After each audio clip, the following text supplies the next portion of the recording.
Hello. I want to tell you a story which pulls together a lot of what we've heard already and looks at what that might look like in the context of one place. And it's a story which I think can change the world. It's a story which already is changing the world. It's the story of my town, of Totnes in Devon, town of about 8,500 people, midway between Exeter and Plymouth. But before I can tell you the story I really want to tell you about Totnes, I have to get another one out of the way first.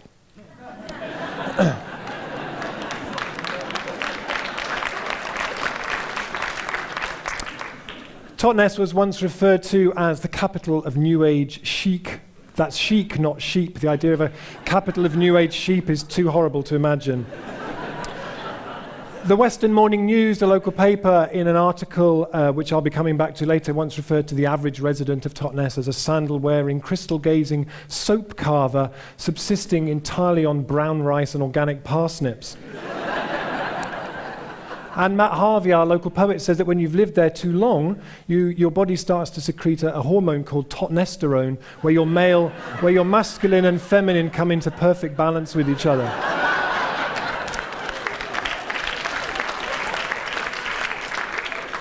But I think it's really important that we move beyond the stereotypes of the town into another story that's happening there, which I think is really, really important.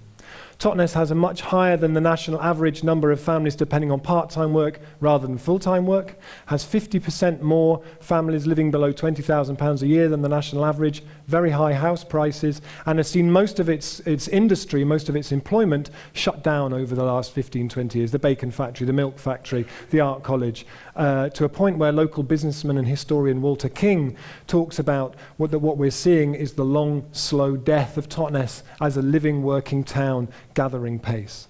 And it's that story, that context that I really want to talk about.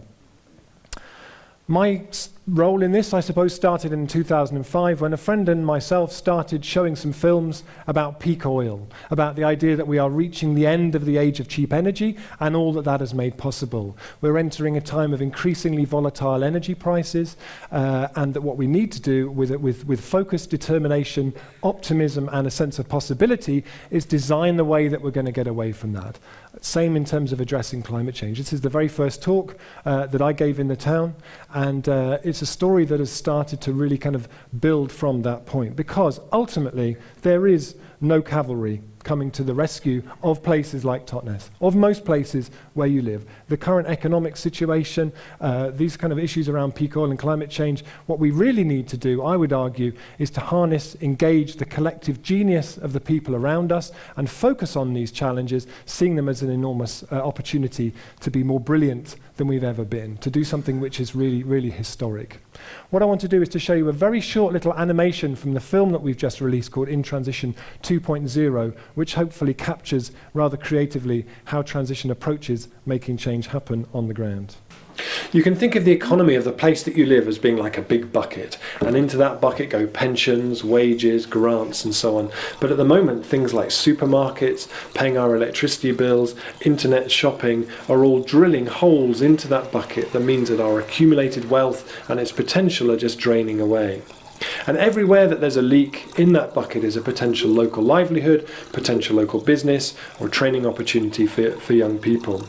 So things like supporting community energy companies, supporting local food where it's available and boosting that where it isn't, and using local currencies are all very skillful ways of plugging the leaks in that bucket.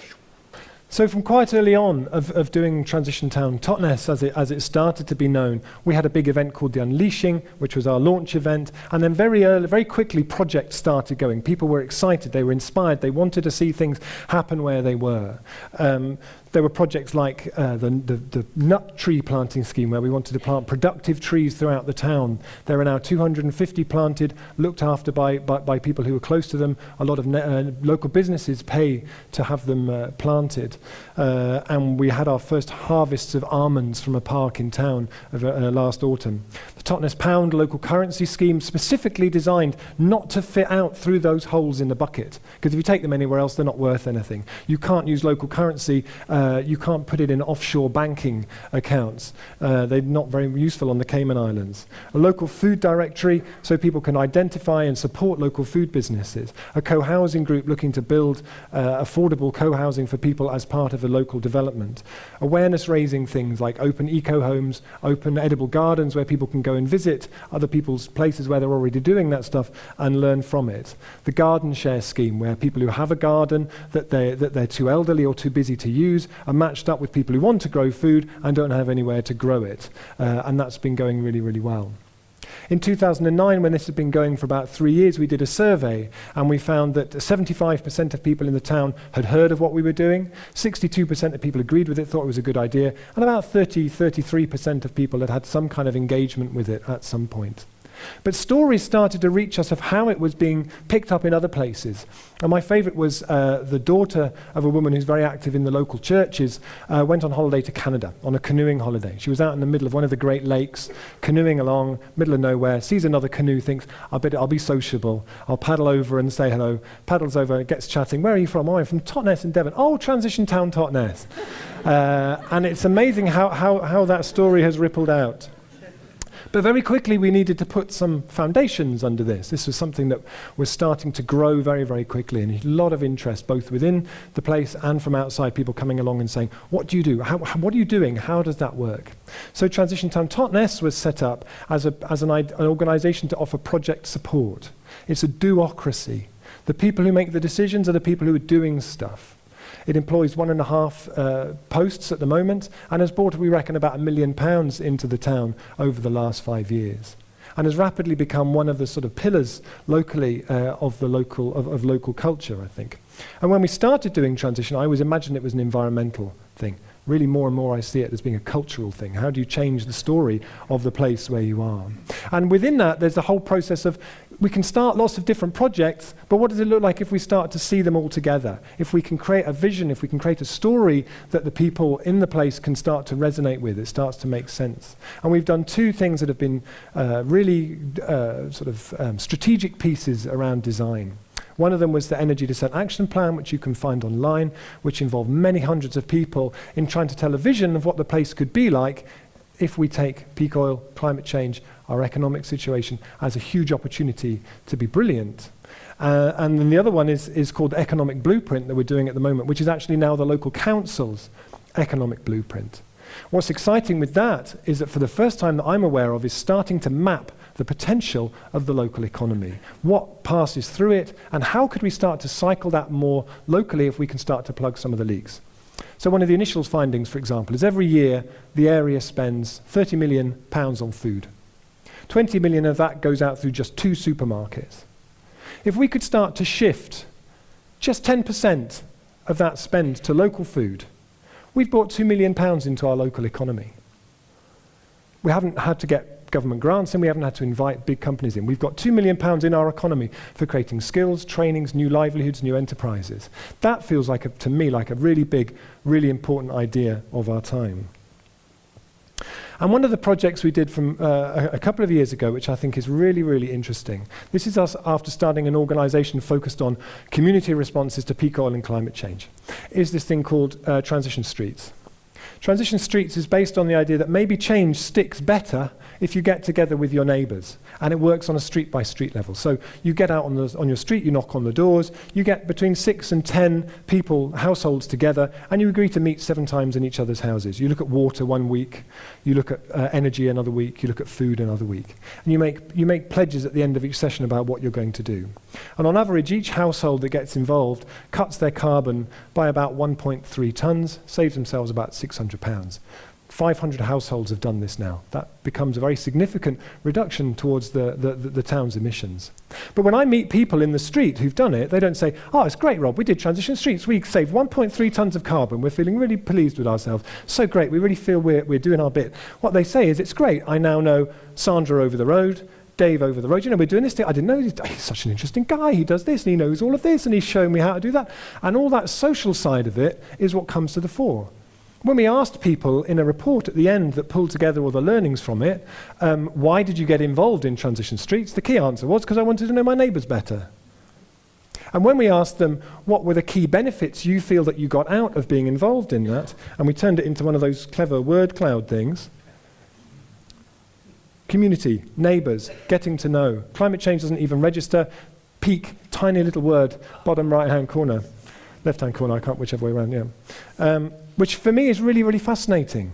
That maybe in terms of making change happen, there's a different way of doing it, which is about something which is kind of infectious and sort of viral and fun and contagious in that way. I'm using lots of disease analogies. I'm not trying to. They seem to be coming to my mind quickest. And what we're really focusing on now, increasingly, is about how do we make a new economy a reality in the town. If the cavalry aren't coming, how do we do that? What does it look like if we start to put that in place? So things are now happening like the Totnes Renewable Energy Society, which now has 500 members and is about to put in for planning for 2 wind turbines on the edge of the town. Transition Tours, which is about turning the many people who come to Totnes to find out about transition, to put on a really good experience for them in such a way that also means we don't kind of drown in it. Transition Homes, which is a development looking to build 20 affordable houses, but using predominantly local materials. Because in the same way that when we talk about food, localizing food brings more money cycling through our economy, exactly the same thing works for building materials. We're seeing businesses starting to emerge through the kind of culture that's being created of saying, we need new enterprises for this, who's up for that? We recently held a thing called the Local Entrepreneurs Forum, where we brought together people with business ideas in the town, about 40 people who had great ideas for different enterprises, with local potential investors and mentors to really try and kickstart what this new economy could look like. So we have a microbrewery project which is in the offing, a kitchen table which is really about catering but trying to catalyse lots of other things around local food as well. So it's looking for businesses which have a number of criteria, really that they are about promoting local resilience, that they're low carbon, that they are not just purely for personal profit, that they are working within natural limits, promoting localization, and that they're about bringing assets into the local community. I'm really glad I remembered all 6 of those, because lots of people have talked about their anxiety things in advance. My anxiety dream before TED was that De La Soul came round to my house to stay for the night, 80s rap trio, and I couldn't find enough bedding for them. And so the fact that I've remembered all of those is great. I've got through that. I've broken through that barrier. That's fantastic. And when I was preparing this talk, I asked various people what were their highlights of being around this process for the last 5 or 6 years. One person said it was the event at the end of Transition Streets where we showed a film called Start Something Together, which you can find on YouTube, which documented that process. And all the people from all the different transition streets came together to the town hall and had a big kind of celebration. And she said that she was almost moved to tears by the energy that had created. Another friend of mine, who we organised a hustings event in the run-up to the election where we invited all the local candidates, and rather than just have them sit in there and answer questions, we talked about about the kind of economy we wanted to create for the place. And then I asked them, well, how are you going to support that? How are you going to help that come into being? My personal highlight was this headline from the Western Morning News. Lead editorial, no less, which contained this sentence. In an interesting twist to the climate change debate, communities and individuals once seen as quaintly idiosyncratic for their way-out views have now become mainstream and may yet provide some of the answers to the biggest questions we all face.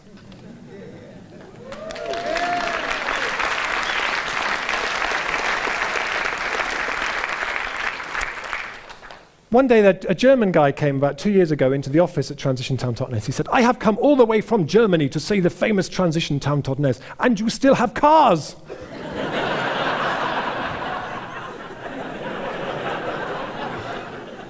Well, you might like to, temper your expectations just a little bit. But it's really interesting to reflect over the last 5 years about how this has spread. And the best kind of analogy that I can come up with is it's like mycorrhizae.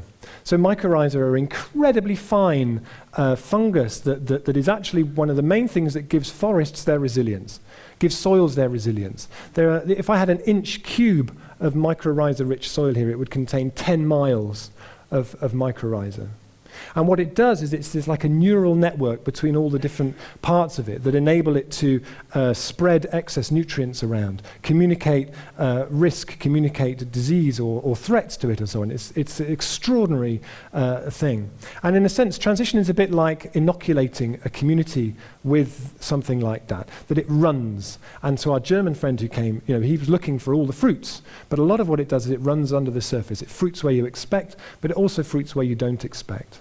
Research that we did showed that, for example, when Transition Streets had only just started, it hadn't had any publicity or anything, we did a focus group completely on the other side of town. And a woman talked about the first place where we had a pilot going on and said, it's great over there, it's like the war, they're like a village, they have street parties and everything.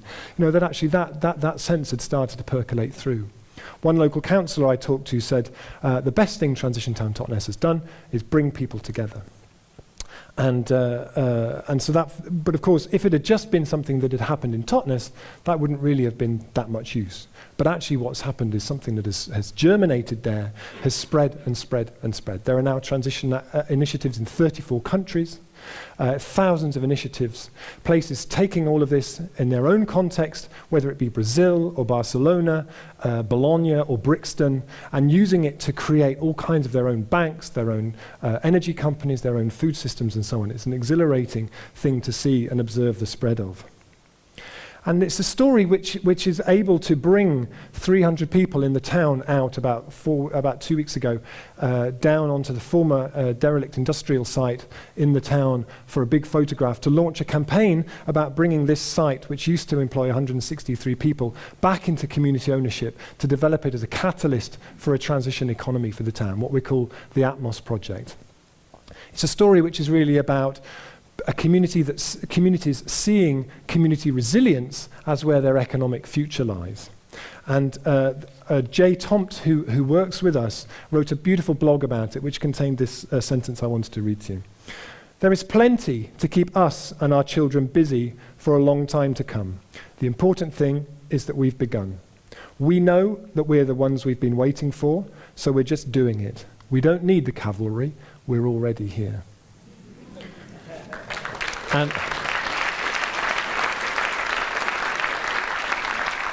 so this has really been a process about ordinary people, and a process that has dirt under its fingernails and is seeing the opportunities around this time. It's a really, really exhilarating thing to be part of. And I just want to finish with one of my favorite quotes, which is from my children's favorite storybook, which is Comet in Moominland, written in 1946 by Tove Jansson. It was a funny little part, which I think captures what the essence of transition more than any academic paper on the subject I've ever heard or anything I've ever written about it. It was a funny little path, winding here and there, dashing off in different directions, sometimes even tying a knot in itself from sheer joy. You don't get tired of a path like that, and I'm not sure that it doesn't get you home quicker in the end. Thank you very much.